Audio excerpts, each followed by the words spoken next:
Hello everyone, you are watching SQL for data analysts and data scientists. Current topic for this lecture is char index function and how to use it within SQL queries. This is lecture number 18 given by myself, Shinaz Malik, and let's move quickly into the definition and remember the char function searches for a string in a string and returns the position. Okay, this is one line you have to remember.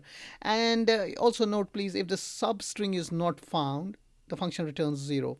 Okay, and please note this function performs a case insensitive search. Okay, this is very few lines. I can't make it simpler than this. And the most important part is to remember that it searches for substring in a string and returns the position. Okay, now the syntax for SQL, SQL syntax for char index is substring, string, and start, where this is optional and these two are required parameters. And now if you see sub parameter substring, I'm talking about this, is required against this string is required, and this one is optional. Okay, you can provide it, you don't have to. If you don't have, don't worry, this will still work with only these two, and that's what I will show you in our task at the moment, and later on I might use also start as well.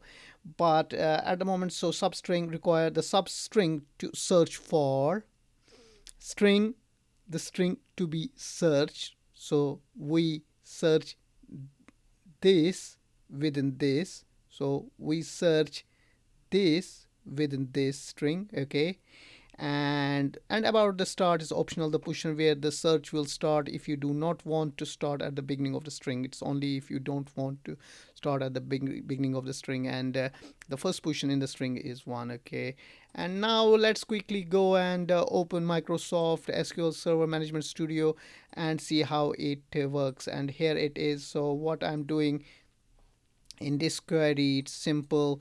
I'm using AdventureWorks 2017, and I am selecting login ID and the index location of this. Okay, I need index location of this. First I'm selecting selecting login ID, that's one thing, and then I have to also and the index I have to also find, and I have to also can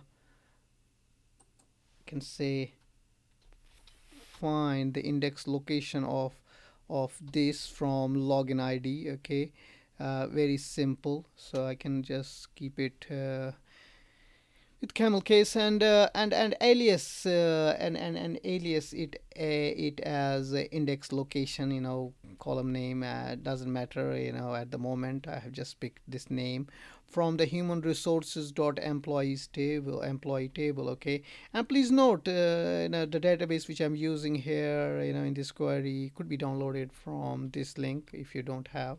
And now let's move on. So select login ID, and then what I'm doing, I'm picking my char index function.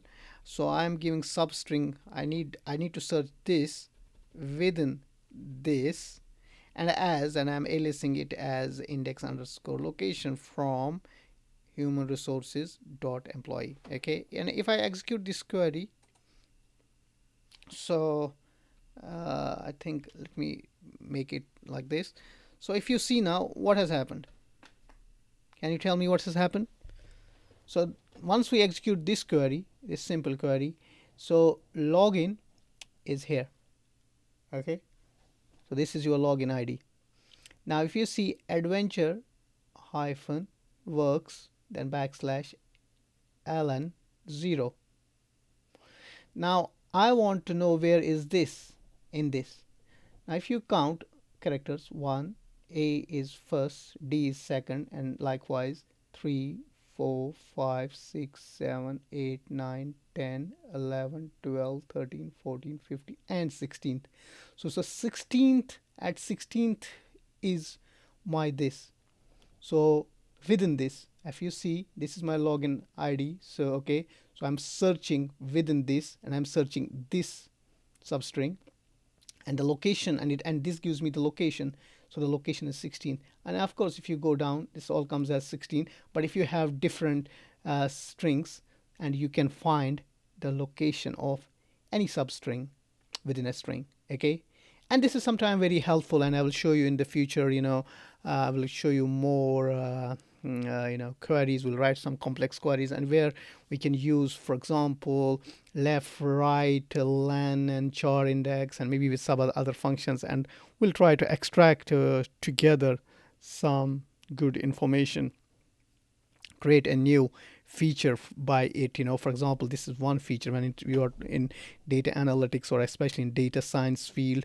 If you are working as a data scientist, machine learning, data engineer, and stuff like that, and even data analysts, if working for data science projects, you might be aware of that the columns within the database are called as features. Okay, sometime, okay, features, and you have to sometime create new features, and those features are called work you create new features, and that's called as feature engineering.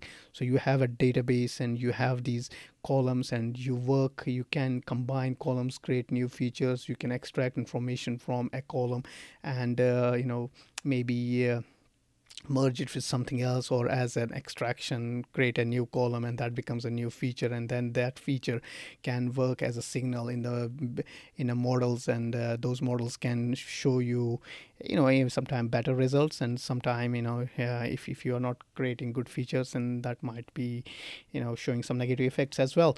But that's later. That's later. I have other courses about in data science, machine learning, and AWS, which I am also in parallel, creating for all of you guys. And there you can see all that, all those things, where I'm talking about data analysis, EDA, and feature engineering, and missing values and imputing values, and building models, and training and evaluating those models, and finally generate insights. So there's quite a lot. I'm not going to deviate from our current topic. So this what I mean to say, that this function is, don't take it light. This is a very useful function when you work, when you use it with other functions like len, right, left, and so on. Okay, so with that to say, if you understood everything, then I'm really happy.